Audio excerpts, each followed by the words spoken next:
طلب العلم فریضۃ علی کل مسلم، صحیح بخاری۔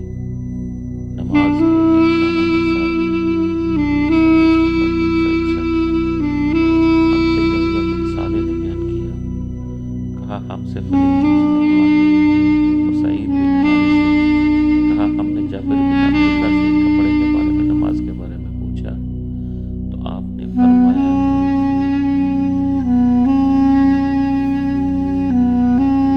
میں نے نبی کریم صلی اللہ علیہ وآلہ وسلم کے ساتھ ایک سفر غزوہ مواد میں کیا۔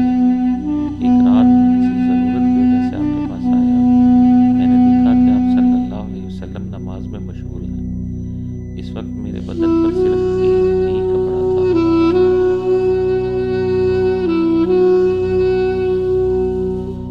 اس لیے میں نے اسے لپیٹ لیا اور آپ صلی اللہ علیہ وسلم کے بازو میں ہو کر میں بھی نماز میں شریک ہو گیا۔ جب آپ نماز سے فارغ ہوئے تو دریافت فرمایا، جابر اس رات کے وقت میں کیسے آئے؟ میں نے آپ صلی اللہ علیہ وسلم سے اپنی ضرورت کے متعلق کہا۔